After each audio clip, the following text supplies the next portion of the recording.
Hey, martial arts fans. Welcome to Beauticast, the podcast that brings you the latest news from the world of martial arts. We're here to discuss what's happening in the dojo, the ring, and beyond. From competition results to new training techniques, we've got you covered.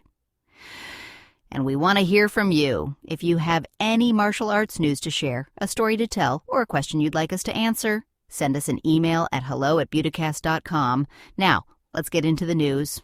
Welcome to the Deep Dive. Today we're really getting into the world of martial arts. We're looking at how these disciplines are both ancient and totally cutting edge. Absolutely. It's fascinating, isn't it, how they maintain tradition but also drive modern competition. So our mission today is to explore that evolution, from the most respected dojos to, well, the modern MMA cage. Yeah, we've got some great sources lined up. We're talking top judo events, personal taekwondo journeys, even major development projects in Africa, and some really sharp analysis of elite MMA grappling. It really gives us a global picture, doesn't it? Tradition, personal dedication, competitive strategy. It's all in there. Exactly. And, to really grasp where things are going, you kind of have to start at the beginning or close to it. Right. Let's start with judo's heartland, the Kodokan in Tokyo. The birthplace. Perfect place to begin. So the scene is the 135th IJF Academy course. Pretty elite group, 52 students, 16 countries, Australia, China, UK, US, all training together. Yeah, that's already impressive. But what really stands out is this intersection of modern global training with deep imperial tradition. That's the detail that jumped out at me, too. Her Imperial Highness Princess Tomohiro of Mikasa actually came to observe. Wow. Yeah, she arrived at the dojo, the one founded by Jigoro Kano Shihan himself, wearing a judogi, the uniform. But hers was adorned with imperial emblems. That's quite an image. So what does her presence really mean in that context? Is it just symbolic or...? It seems like it carries real weight. The Kodokan president, Haruki Uemura, mentioned it's quite rare for such a visit. He said it really underscores the Academy's global importance in, promoting judo and training instructors. So it's a powerful endorsement. It signals that judo isn't just a sport. It's woven into the cultural fabric, even at the highest levels. And she was watching an Ashiwaza lesson foot techniques, led by Olympic champs, actually. That's key, too. Even with royalty watching, it comes back to the fundamentals, this subtle stuff. And Vic Leah from the IJF Academy mentioned her genuine warmth and passion. He even said the sport seems woven into her household rhythm. So it's not just formal tradition, there's a personal connection too. Right, it makes the tradition feel alive, not just like a museum piece. Okay, so from that historical core, let's shift focus quite dramatically, geographically too. Let's do it. Where are we headed? We're going to Zanzibar. Part of Tanzania. They've just inaugurated a brand new state-of-the-art dojo. There's that big project of the new passing complex, right? A major upgrade. Exactly. The original dojo, built back in 2002 with help from Japan and others, was actually demolished in 2023, part of a larger modernization effort by the government. So this new facility isn't just a replacement, it's a serious investment in the future. Totally. And their plans reflect that. It's not just about training. They want to host competitions, partner with schools for PE classes, set up cultural exchanges with Japan, even boost tourism through judo events. That's fantastic. It shows how martial arts can become real community infrastructure. So how big is judo there currently? They've got 7 clubs, some community-based, some in the armed forces, and about 377 registered judoka. So this new dojo, it's poised to really grow the sport there. It's a great example of that global spread, moving from the Kodokan's legacy to tangible community building thousands of miles away. Okay, so we've seen the big picture tradition, global infrastructure. But what about the individual path, the sheer dedication it takes? Yeah, let's zoom in now. Because behind every thriving dojo or global organization, there are people putting in decades of personal effort, like in Taekwondo. Right. Let's talk about Audie Johnson from Statesboro Martial Arts. She just hit a huge milestone. The master title, wasn't it? And a 6th-degree black belt. That's serious? Incredibly serious. It took her 20 years of work, study, practice, all while, raising a family and building her own martial arts studio. 20 years. That kind of long-term commitment is hard to fathom sometimes. How did she even start? It's a great story, actually. She first stepped into a dojam in 2006, taking her 5-year-old son to class. She started training alongside him, and they actually tested together all the way up to 3rd degree. That's amazing, training with your kid like that. But here's the part that really struck me. She's done Ironman events, marathons, incredibly tough physical challenges. Right. She said Taekwondo is the hardest thing she's ever done. Harder than an Ironman. Wow. Okay, wait. Why?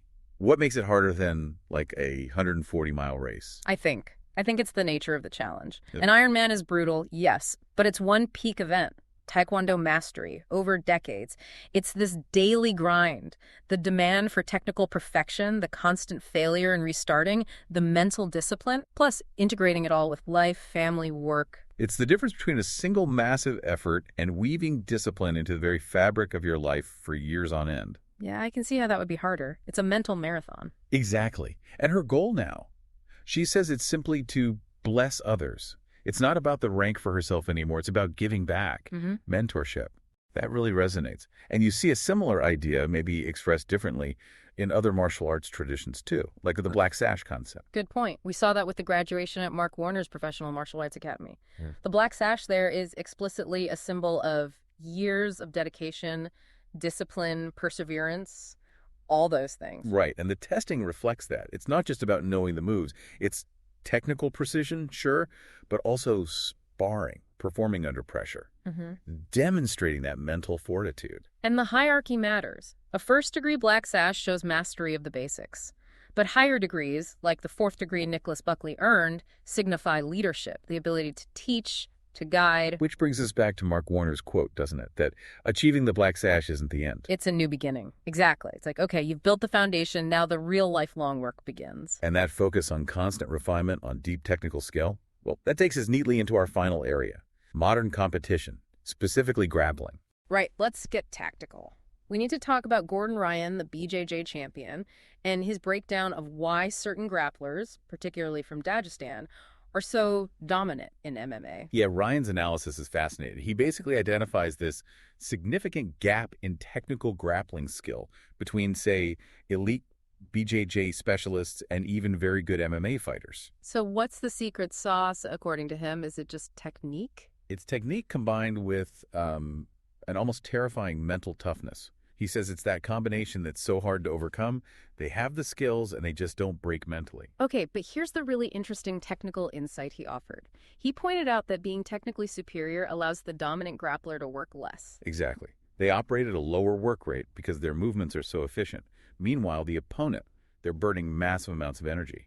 Ryan suggests maybe 3, 4, even 5 times more, just trying to defend or escape bad positions. So it creates this compounding fatigue effect over a fight. The better technician conserves energy while forcing the opponent to gas out. Precisely. It's not necessarily about being stronger. It's about being smarter, more efficient, technically sound. Ryan's point was that the most successful fighters are the ones who genuinely love jiu-jitsu, who study its depth, not just those trying to find shortcuts to beat jiu-jitsu. You really need that deep technical base. Yeah. And we're seeing the consequences of not having it, or rather the necessity of having it, even earlier now in fighters' careers. Look at the UFC's youngest generation. Ah, yeah, the record breakers. We've got Alice Pereira from Brazil, the Golden Girl. She's about to become the youngest woman ever to fight in the UFC. How young are we talking? 19 years, 8 months, and 24 days old when she debuts. That beats the previous record from 2017. And apparently becoming the youngest was a specific goal she set for herself. That's incredible ambition at 19. And she's undefeated, right? 6-0. Yep, 6-0. And get this.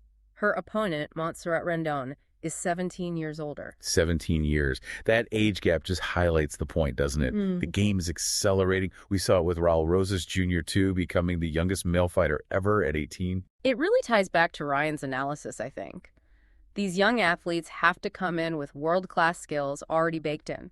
There's no time anymore to learn foundational grappling on the job in the UFC. The expectation is mastery from day one. The margin for error has just shrunk dramatically. Yeah. You need that technical efficiency Ryan talked about right out of the gate. So wrapping this all up, it's been quite a journey, hasn't it? From the imperial traditions of the Kodokan To community building in Zanzibar. through the sheer grit of someone like Andy Johnson dedicating decades to Taekwondo. And landing on the hyper-efficient technical strategies dominating modern MMA. It really feels like the common thread, the universal pillar, is discipline coupled with deep technical knowledge. It applies everywhere. Absolutely. Whether it's about lifelong personal practice or winning at the highest competitive level, those two things, discipline and technique, seem essential. So the takeaway for you, the listener, we talked a lot about how technical skill saves energy, how it lowers that work rate. Right. Efficiency through knowledge. So here's something to think about. What complex challenge are you facing right now, maybe at work, maybe personally, where you feel like you're just pushing with brute force, high effort? Where could applying deeper knowledge, a more technical or strategic approach, actually cut your effort? Maybe even cut that work rate in half. Something to consider as you navigate your own path. Thanks for joining us on the Deep Dive. That's it for this episode. Thanks for joining us to talk about the latest in martial arts. We'll be back with another round of news, stories, and insights.